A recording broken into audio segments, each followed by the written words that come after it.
This episode of Nuff Said is brought to you by Tweaked Audio. To get awesome headphones, go to tweakedaudio.com and use the coupon code Southgate to get 30% off, free shipping, and a lifetime warranty. Or you can get there through the link on our website, southgatemediagroup.com.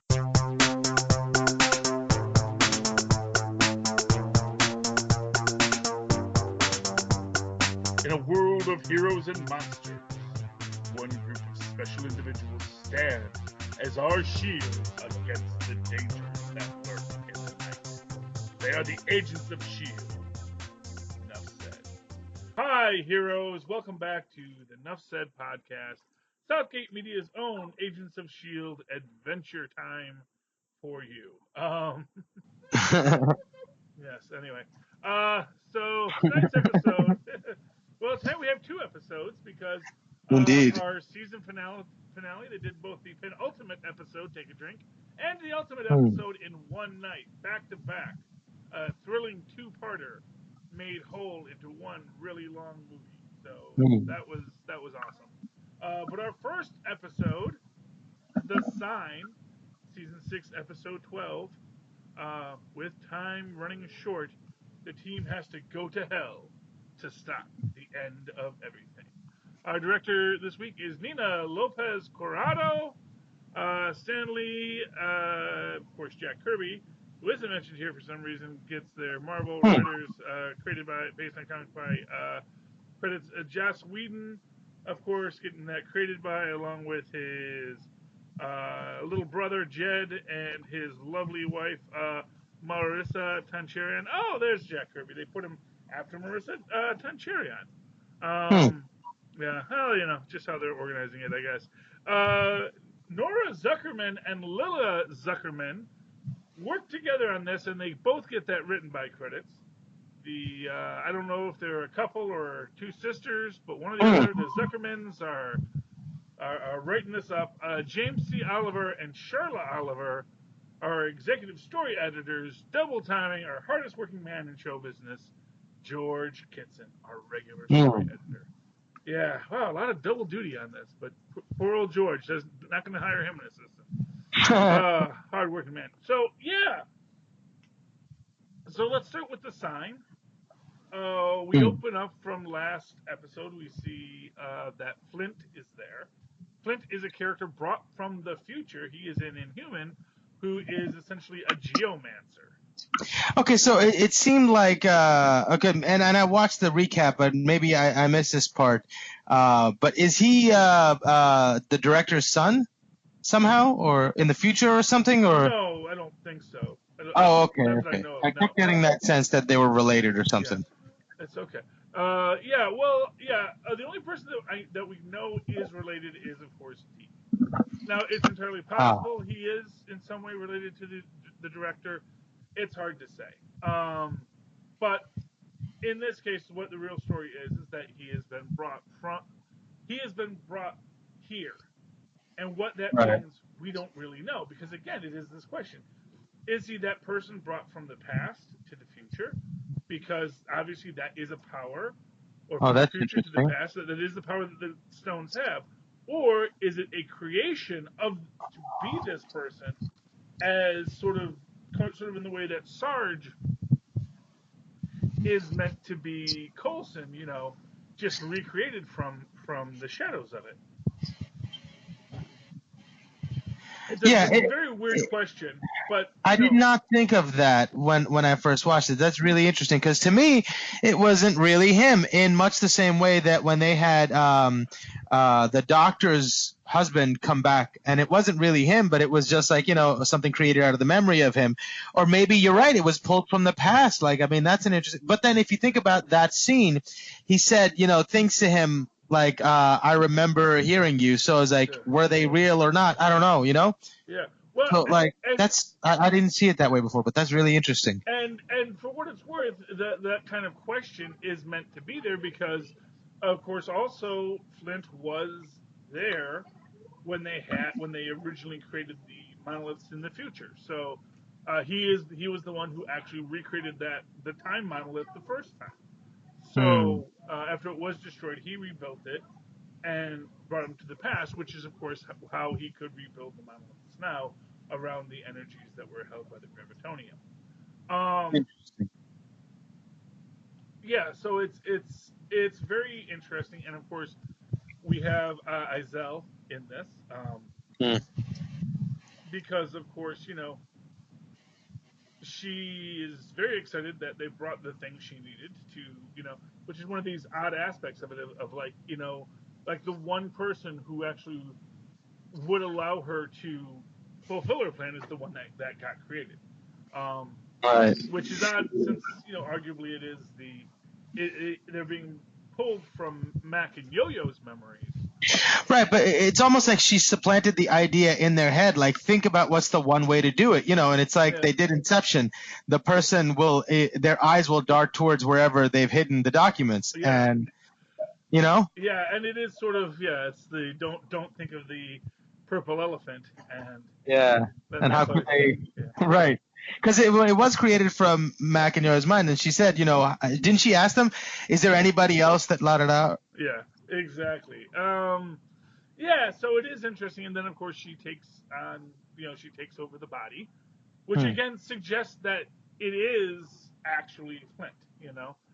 That it is Flint. It is not just a construct, because if it was just a construct, I don't know if she'd be able to take over its body like that.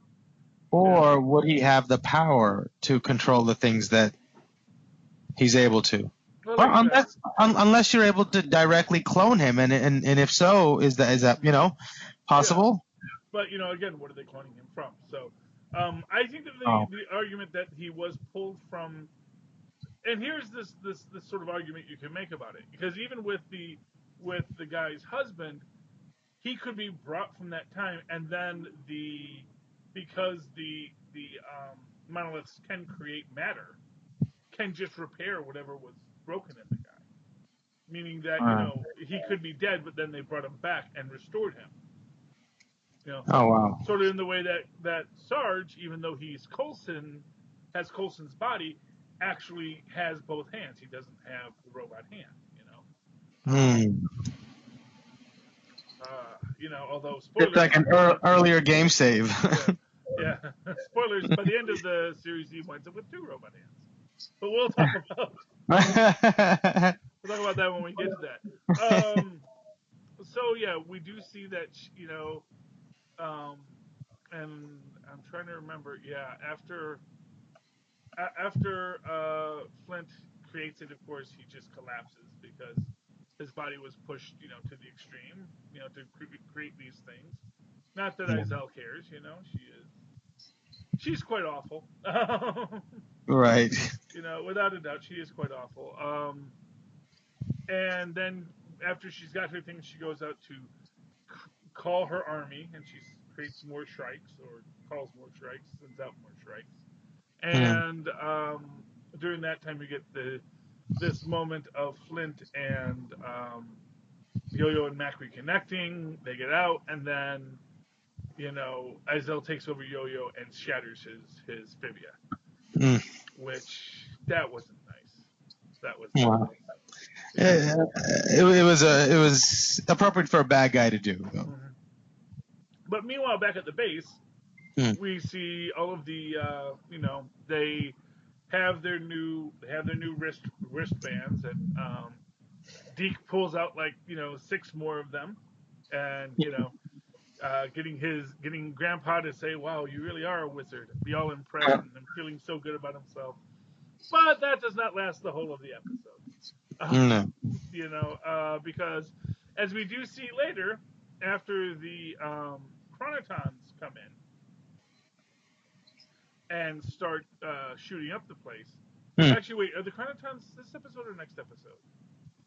I'm not sure. Oh, okay, wait, I gotta remember. Okay, so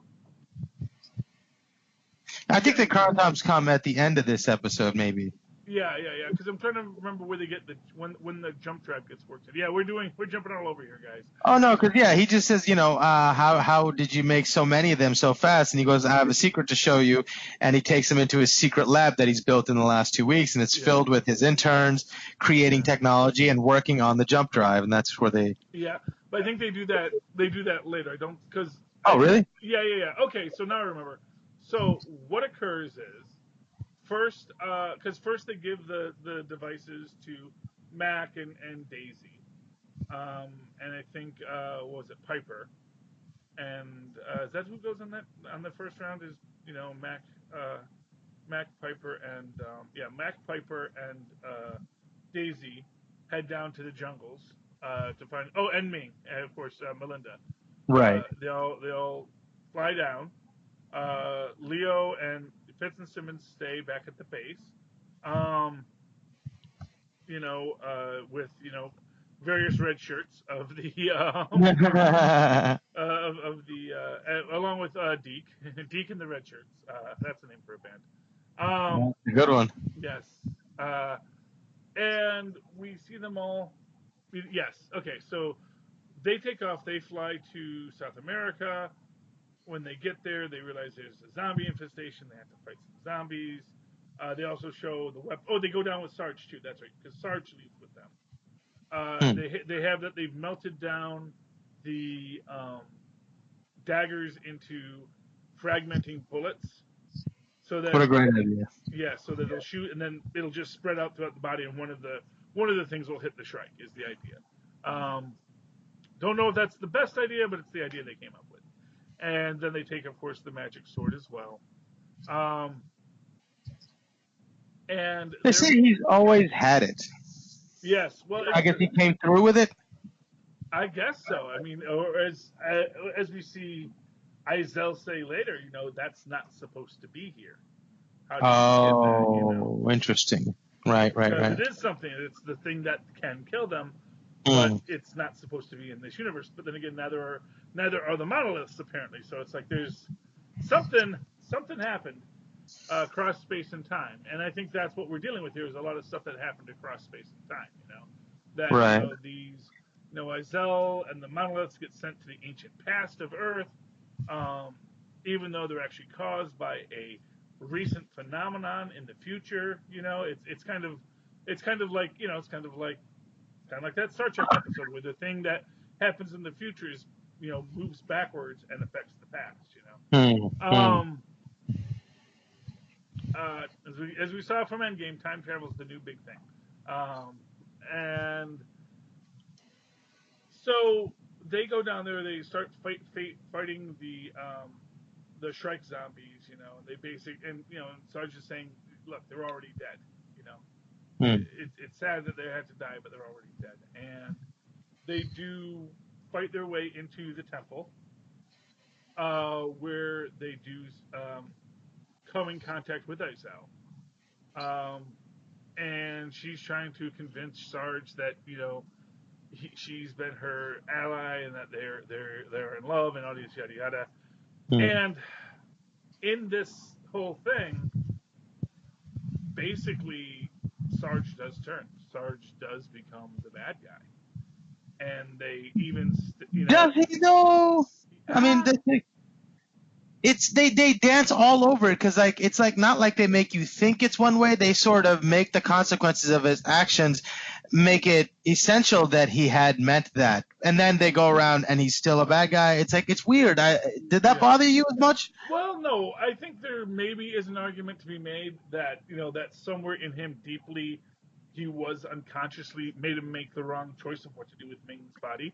To make that be the sign. So in the fray of the fight, he got a little bit of control and chose to, and then said there was a little bit of Coulson that was it. That's interesting. I can buy that. There's lots of ways you can look at it, but honestly, I think the straightforward aspect of it is just that he stabbed May when he stabbed Melinda. When he stabbed May and threw her in there, I think it was just meant to stab her to kill her and then throw her in there, thinking that that's going to be the sign they're going to open the zombie apocalypse. Like in the worst case scenario is that she gets captured first.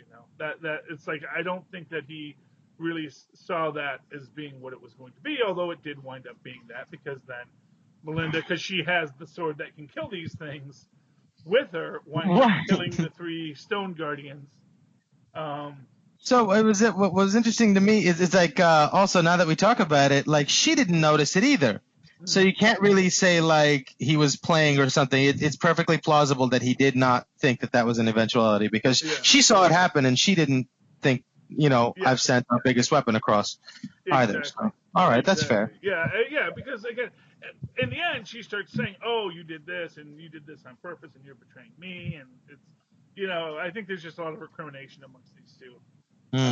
Because as we do see when Sarge, and I can't remember what they call him, goes even further out and says, you betrayed me, you threw me out, you were supposed to bring me back, and like it was harder than it looked and all this kind of stuff. So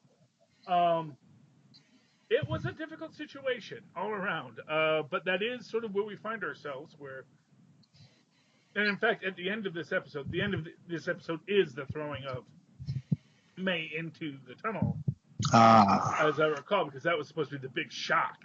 Duh! And then next episode, we find out that actually inside the tunnel is a place without life or death, and yada yada yada.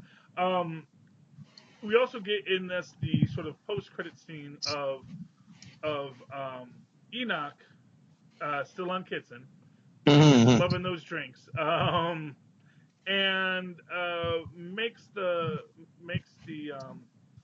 gets met by his fellow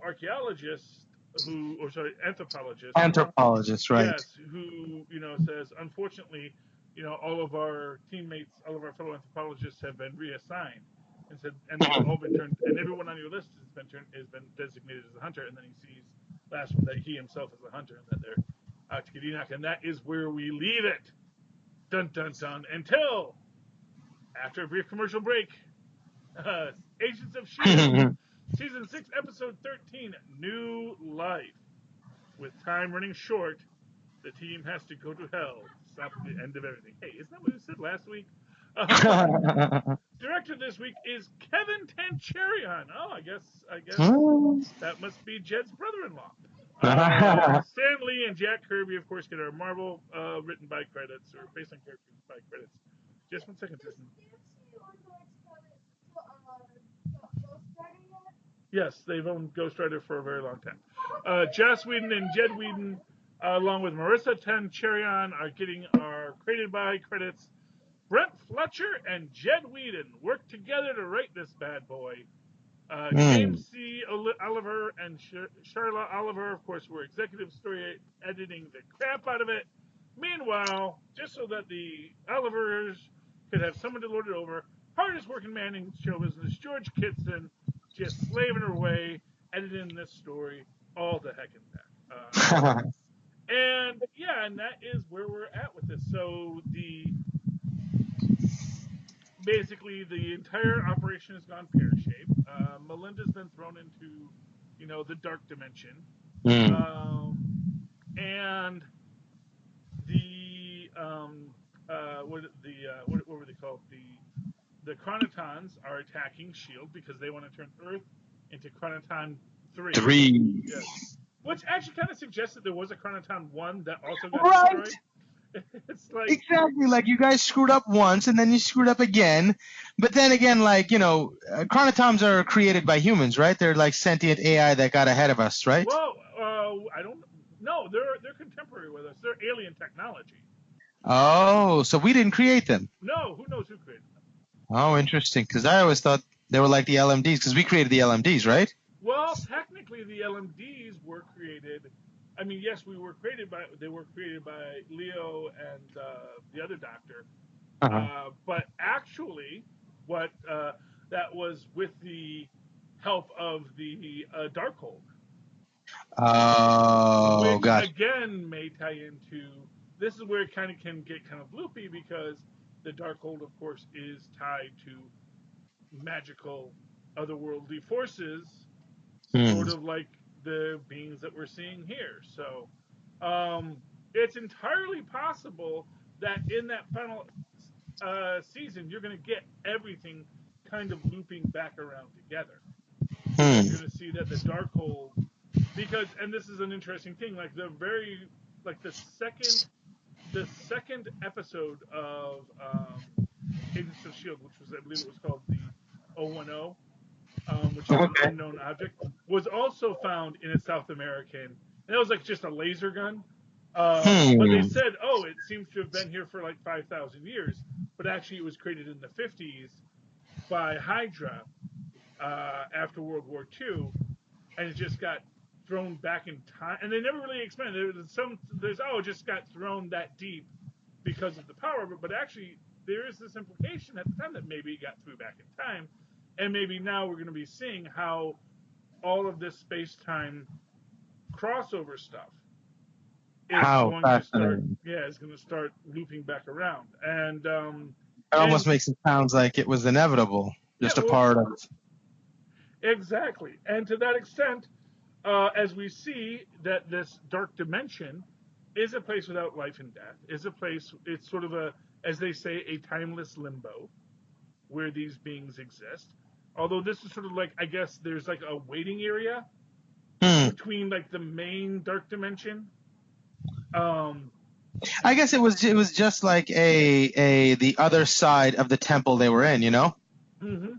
So it was like that temple exists in multiple dimensions or that spot, and these people controlled these two spots, so they created a temple that looked the same, maybe. Yeah, yeah, exactly. And we see in this, they have the three Easter eggs that they put into the buildings, and each time they put in one door opens, then another door opens, and May looks through it and sees the zombie apocalypse coming towards them, and then the last person's there, and I kind of wondered about, because he kind of seems really hesitant about it, Who does? The Oh, the third, last guy? yeah, the last guy, Yeah. and he's like, you No, no, know.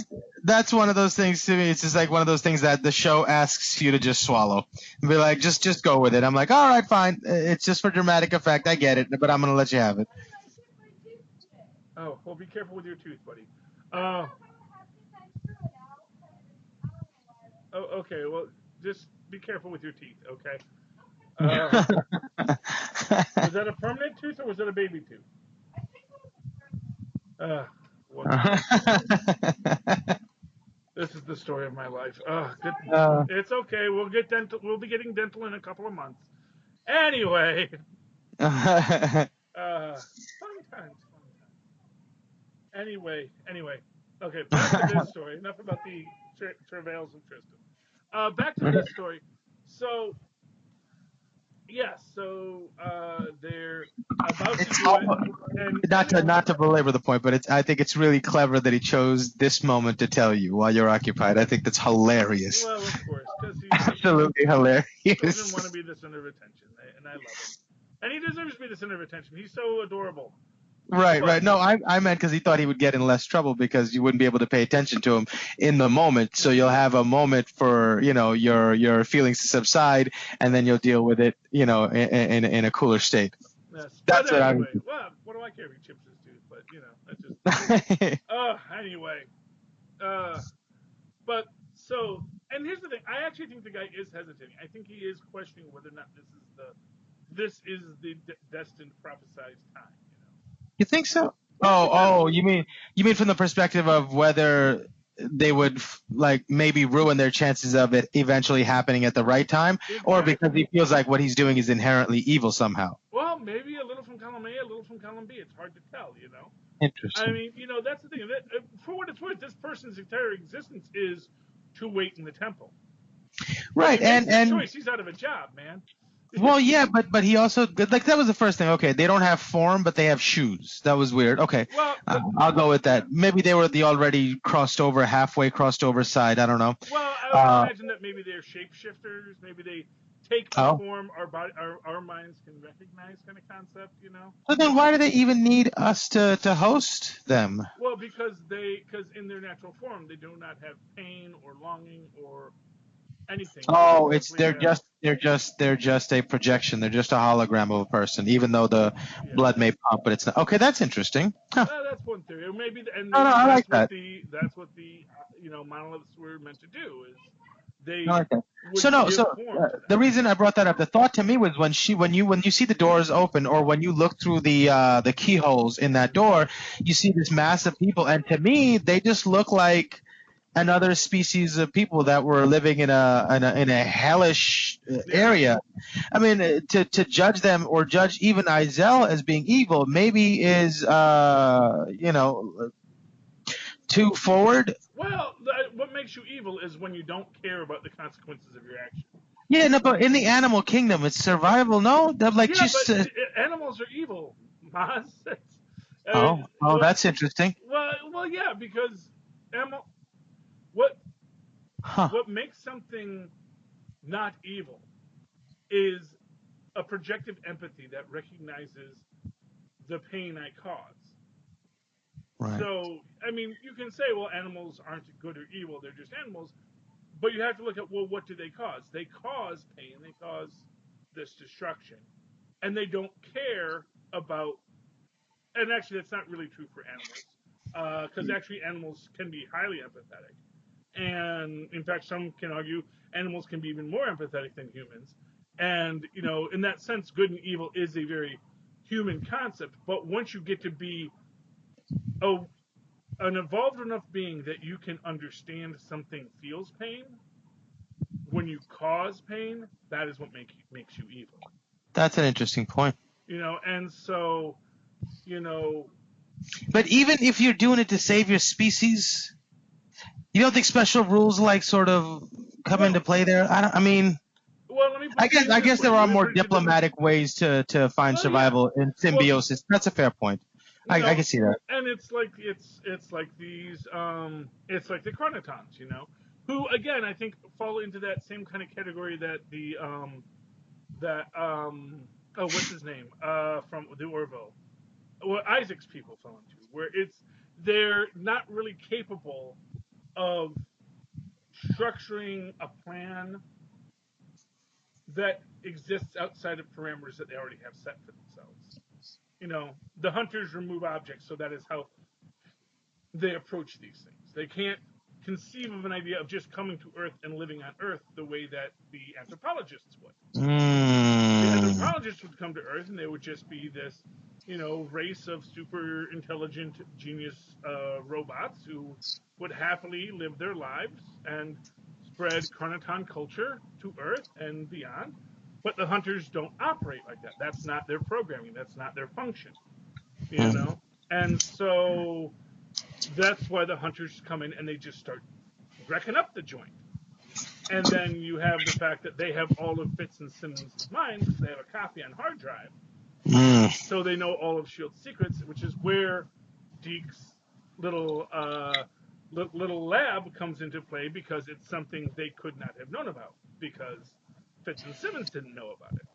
And then they go in there, and that's where they have the jump drive, and they're working to get it fixed, and they actually get themselves to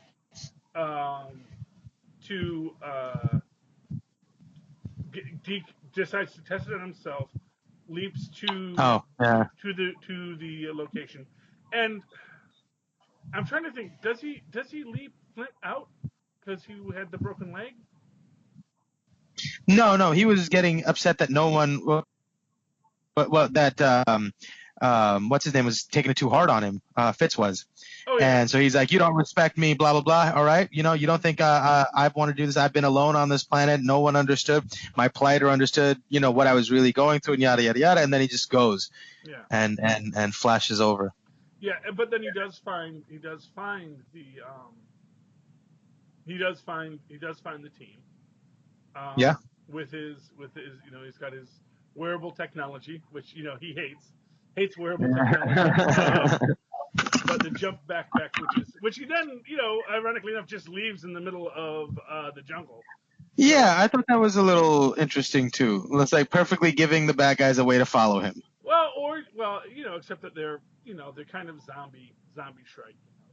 Oh yeah. How I don't think Izel needs it to jump. Is always a question. Yeah. But they do. But I'm trying to remember if he gets Flint out of there, because Flint has the broken leg and they're trying to get away. And I want to say that he has Flint. Yeah, no, I think they get him back. Do they get Flint to the? They don't. But not before. Later in the episode. That's the thing. Yeah. Well, they get him back as soon as they get him back up there. They're like, we'll patch him up, and I think what's her name is dead too. Yo-Yo or I think doesn't one of them die in like no? Actually, we don't lose anybody except for Sergeant Izel in this. Oh, because she says, oh, at the end when Gemma walks in, all futuristic looking, she said, oh, we'll wait for a body temperature to get right, and we'll bring him. Oh, it is the lady who went to the other side. Yeah, May. Yeah, May. May, right. Because May still, she's better now because she's back, but the fact of the matter is she is still bleeding and, still not in her best state. But then, yes, and to get to that end, what you do have is we do get the big reveal in this when, because basically, they figure in order to stop the in order to stop The foresight of the Chronotons. yes, the Chronosons, they have to blow up the base, and they know that they have to sort of pull the pin together, and then the the former the former anthropologist turned hunter who was working with Enoch shows up and then actually shoots the other hunters because, as it turns out, it was Enoch wearing somebody else's skin the whole time, which I did love. And I just love the statement. He says, "I have found the best way to bluff is to kill someone and wear their skin." He's finally found his way to the "have you tried to kill him yet" argument. Yes, he did. He's finally human. Yes, he has. But I love that. I wonder if they're going to give him his old Enoch skin back in the next. Oh, they have to. Yeah, I mean it'll be a little weird having one actor do the voice, the other actor do the acting, but right. We'll see what happens, But yeah, it is really cool. And he says, we can save it, but it will change the course of your destiny forever. It's like there's always something with you, Enoch. That was great. I really and it's always something with the poor two of them. They can never have a moment to enjoy each other. Well, I'm guessing they had at least one. As we don't know how long. That's the thing. We don't know how long. By the time Simmons comes back at the end, how long they had, because they said they had time. Which kind of suggests that they, it kind of makes you wonder if they did that thing where it's like, well, all we need to do is just come back in time and give ourselves the technology, and then the other one of us will go into the future and has to do this. Oh my God. Yeah, that kind of storyline. All right, yeah, that's a fair point. You're right. Yeah, wow, they probably have all kinds of time. Yeah, exactly. It's the old Bill and Ted trick. Just have to remember, come back with the time machine and do this thing. Yeah. So they do find themselves. But before we get to that, there's a lot of fighting, a lot of battle. We got a good zombie apocalypse storyline where we're kind of all trapped inside the Zephyr, and they're all trying to, keep the zombies out, and they have to get the plane working, so they can fly out of there. Actually, that's right, because the main group, Yo-Yo and Mac and Sky, and I want to say Piper, all wind up back at the Zephyr. Deke is running a side run, and winds up in the Quinjet, and they figure that if he can take the Quinjet to them, then they can climb into the Quinjet through the fueling bay, yada yada yada. So that's one. We have your classic zombie haunted house, zombies trying to break in and zombies pulling off the things so they can't actually fly the planes, and and that was a great fight. And then we get in the big terror scene, which is that Yo-Yo gets infected by a shrike. No, I don't. But the blue one's right there. Yeah, I think your pink ones are over by the bear. Yeah, they're over by the bear, I think. Anyway, What's funny to me is she just got done saying, I don't have to run to be fast, or I don't have to move fast for them to be slow. And then, like, in the next breath, bat comes flying in her mouth. Yeah. So, it's like, all right. Well, just because, not for nothing, she got her arms cut off last season, too. It's like, yeah, she can see things slow and maybe react to them without going super fast, but that's also, she has to use her powers to do that. And if she's taken off guard, or if she just used her powers to be fast, she might not be able to switch gears like that so fast. So the Shrike just rolled a perfect 20, a natural 20. And jumped right in her, and then they get the whole thing about, maybe once we kill her, all of her, as is the way, all of her little, ghost army will fall down, just like the what do you call them did in the first Avengers movie. Just blow up the transmission joint, and everything else just falls apart. And that does, in fact, seem to be what happened. She winds up throwing up a bunch of liquefied Shrike, which does not seem fun. But of course, you do get that whole, we can't kill you. Nobody can do it. Nobody can stab the knife into her, cut her open, and get the Shrike out. Or, kill her before the Shrike takes over. That was the point, no? Mm-hmm. Yeah, that's what they were hesitant to do, like this. And sort of, I guess we're left, they want us to be glad that, aren't you glad they didn't do it? Well, it's because it's about waiting for the last moment. And yeah. But the idea that once it's too late, and it's like, it's a hard thing because, she's not a zombie yet, Right. But she's about to explode into that, no, she would have just become a Shrek zombie. Oh, what she does for a second, right? Yeah, and so and that's where we find ourselves. But so they do wind up killing wind up killing Sarge, wind up killing Izel, and and then Yo-Yo coming in and like with her dying breath throwing the sword over to Mac. That was a really cool scene, and then him finding a way to actually make it work. Super cool. Well, yeah, because that's what the sword does, and they cut Coulson in half and slice, and stab Izel. Because actually, May stabs Izel, right? May stabs Izel, back out, and then they're like, and Daisy's kind of blasting Sarge, and he's like, all the skin is flaying off, and you see the monster underneath. But then Mac, Yo-Yo tosses him the sword. He cuts Coulson in half, and then the doorway closes, yada yada yada, and I think, and that is the end of that story. And then, of course, and then Simmons shows up and gets everyone back together.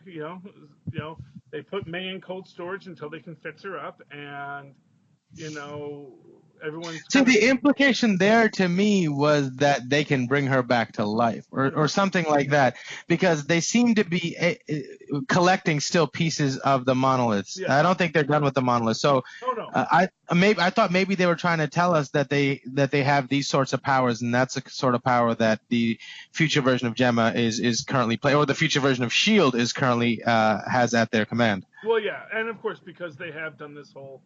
And you see they've got the Zephyr, it's got completely retrofitted and all fancy, and you've got the little walking lights as you walk up the thing, which I thought was so cool. I don't know if those are always on with that thing, but it was just very cool for them to have it there. And they get in and they explain, the Chronotons are gonna, they see S.H.I.E.L.D. is the only thing that can stop them. They have Fury's black box, and they're going to be and they're just going to destroy everything that S.H.I.E.L.D. might have that might prove to be a threat to them. And we've got to sort of protect these things. And then what happens is they do the jump with the new hyped up jump drive, and they wind up in New York City. Mm-hmm. But a very interesting New York City, because the tallest building in the city is the Empire State Building. And it's still being built. Yes, yes. Which is very shocking. Which means that next season we're going to be doing way before the cap, or before the cap. Although they have said that Agent Carter Atwell will be A part of the yeah, next will be a season. part of next season. So we're very. I'm hoping they actually make her a series regular. That they just sort of do time travel adventures with Peggy Carter. It's going to be great. And that would be a lot of fun. But we'll have to see. We'll have to see what they all do. And there's a lot of things that are going to happen. She makes the point because you do. She does talk to Fitz briefly over the radio, Mm, and I think Daisy says, "Where's Fitz?" And Simmons says, "I don't know. I can't know," right. suggesting that part of this whole thing is they have to sort of protect the past from future knowledge, and so Fitz is somewhere in the And future, and and to Simmons, change, whatever their own memories of each other are, because yeah, it's those memories that the chronotoms are chasing. It's that is giving them their psychic ability to predict what they're about to do. So they have mm. to completely change their history. So I feel like they've been going back in time and changing when they met each other, how they fell in love, if they ever did at all. And Oh, so, that's an you know, interesting theory. right? So they're like, that's the way to protect them from the roadmap that has been given to the chronotoms, is to change their actual memories from what they were and not follow those plans, because that's how they're predicting. I was So like, that's so sad. That's what I mean. It's like they just got back together. Now they can't even know each other. But then they talk, and I guess they're allowed to have limited communication for yeah, strategic purposes. well, like I said, we have to wait till next season to find out. And they haven't given us the release date for season 7 yet, but it is coming, and that is officially the last season. But then again, so was the last season supposed to be the last season. So, It might get picked up by Hulu, and I'm sure it could. oh well, I mean, it's really at this point just a question for what Marvel wants to do with, if it wants to like run the characters out in different directions. Do they want to keep on telling an ongoing Shield story, or do they want the Agents of Shield Oh, yeah, to that's a good be point. like, nice and easy cameos? Yeah, We need a Shield agent, so let's get Melinda May in there. Let's get Leo Fitz and Simmons. Let's have Daisy show up. right, Um, right, right. really incorporating all these people into the Marvel universe. And for what it's worth, it was announced today that Marvel Television is going to be producing a lot of the Disney Plus stuff. That it's not going to Huh. be Marvel Studios. It's going to be Marvel Television, which are the people that made Agents of Shield. They were the ones making all the Netflix series. So Ah. yeah, so I think so. Again, as we've said, I think that there's a very good chance that a lot of this Marvel Television stuff isn't being forgotten, isn't being left to the wolves. So, Hmm. and we're gonna have to see what happens. We do get Coulson back at the end of this, as we Right. teased, with two robot hands now, because he is actually now he Oh, actually robot. yeah, he's all robot. He is LMD Phil Coulson, and I get the feeling that he knows he's an LMD. Right. They seem to have brought him up to speed on the Yep. whole situation, so I'm sure he's understand, the strategic importance of Coulson's deaths Mhm. as well. Exactly. And I think what you kind of have deep in this is just the idea that it is Coulson, but he knows he's a different Coulson. He has Coulson's Right. memories. He has Coulson's personality. He probably even has Coulson's emotions. As they say, he's the most advanced LMD ever made. And the LMDs we previously seen were very, very advanced, because he is a LMD that's hyped up with chronoton technology. Chronoton. So he is a very, very advanced LMD. With somehow all of, and how they got all of Coulson's memories into him. That's another interesting question. Uh, Right. So does he stand there thinking, I do not have the right to the emotions I'm feeling, looking at the faces of Daisy and May and whatnot? well, I think there's an argument to be made that they actually. Well, oh, there is actually another interesting possibility. What's Okay, that? okay. So in the comic books, there is a character named Dum Dum Dugan, who he was one of Nick Fury's Howling Commandos. He was this huge muscular guy. He was this, big redheaded guy with a big wax mustache.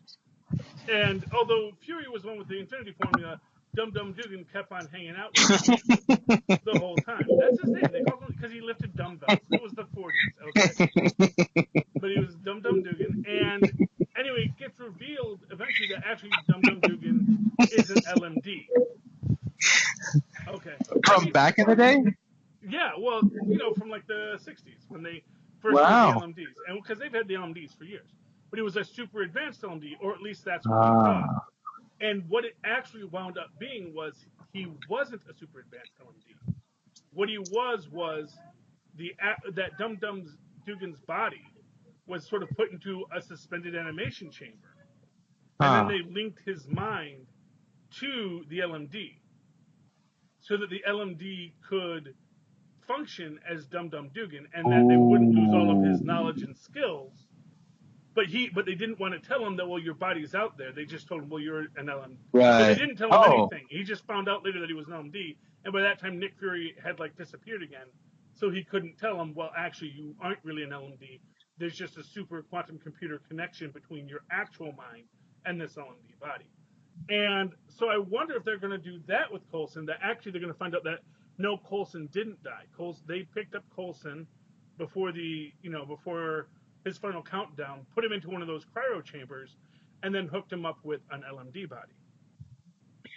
The other thing I was thinking is, what if, because I thought May died, and the implication that Gemma made was that we can bring her back to life with what they was implying secretively was through the power of the monoliths that they now control and are unwilling to let go, just like any gauntlet or just like any ring or whatever. So what if Coulson isn't an LMD, that they actually brought Coulson back, but the only way to get the team on board is to tell them that it's an LMD? Possibly. That'd be cool. That would be cool. Although then there is actually the secondary thing where, as I said, if they put Coulson in a cryo chamber, then connected him to the LMD, so it is both the LMD and Coulson. Right. What if that's what they do to May? So we're going to get May back next season, but it's actually going to be LMD May, and then she's going to realize she's an LMD, and then they go, well, say, actually, you're not an LMD, you're actually this, and then they're going to say, and actually, big reveal, so is Coulson. So that's actually LMD May and LMD Coulson, sort of getting to live their lives in this universe in that way. Yeah, that's interesting. It's to cheat death one more time to finally be together. I feel like that's what's going to end up happening to Fitz and Simmons. Maybe. We don't know yet. That's the amazing thing. But no, I wonder if it's going to be that. My actual theory is, I think that in the time they had a kid, Fitz has the kid, and is in the future with their kid, and she's going out in the field while Fitz is at home base with the kid and has to keep them all separate and quiet, because Deke still needs a mother, How interesting. Yeah. So imagine if future Gemma goes back and falls in love with young Fitz, and older Gemma, or the other way around, they swap. They swap Gemmas or they swap Fitzes. Who knows? It's going to be interesting whatever they do, but we're going to do a lot of time travel next season, and I think the Chronotons are coming after them. They may run afoul of Kang the Conqueror or Ramatut or any other great time travel character. Oh! You know who they could put into this next season? Who? Zarko the Tomorrow Man. He was Marvel's first time-traveling supervillain, and it was literally just a guy from the 31st century who got a time machine, went back in time just to steal stuff. So, yeah. Oh, I guarantee you, next season we're going to run into Zarko the Tomorrow Man. Because that's just an obscure enough villain for the movies to let the TV have. Just like they let him have Mr. Hyde, Oh, and I get the feeling we're also, because we are going to be doing a lot of time travel, we're going to be revisiting, just like they did in Endgame, we're going to be revisiting a lot of, scenes and people we haven't seen in a while. So it wouldn't surprise me if we did not get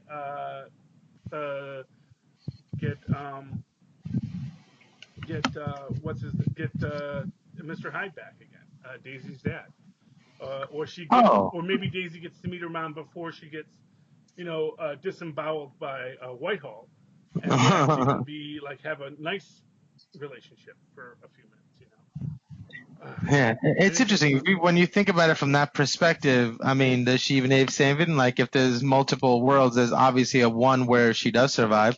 Yeah. So in some ways, and if we're all existing at the same time across these multiple times as one entity overlording all of this, then everybody just chill back, right? Yeah, There's maybe. some universe where you're all right. Okay. Well, I think that has been a really great episode. Very long one, guys, but they gave us 2 in 1. So I hope you all enjoyed listening to it. We will be back because the agents will be back. But when we will be back, we do not know just yet, but we will keep you posted. They're saying 2020. Ooh, That's only 4 months away. that is a fair point.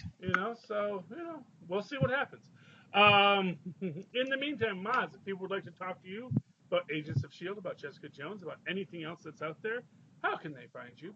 Oh, they could email me at mozzmanzor@gmail.com or find me on Facebook under Mozz Manzor.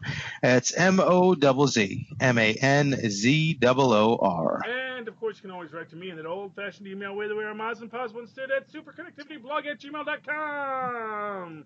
That's superconnectivityblog, all one word, at gmail.com. And of course, follow me on the Twitter as I live tweet Agents of S.H.I.E.L.D. next season, or Cloak and Dagger next season, or any number of shows that are still broadcast, because you can't really live tweet a streaming show like the Orville will be next season. At Charlie Esser, that's CharlieEsser. Look for the 2 E's in the middle. For quality. Bing! There you go. Dear listeners, thank you once again. Know tonight you can rest safe, because the monsters and gods and Chronoton hunters are being kept at bay by your Agents of S.H.I.E.L.D. Nuff said. Enough said.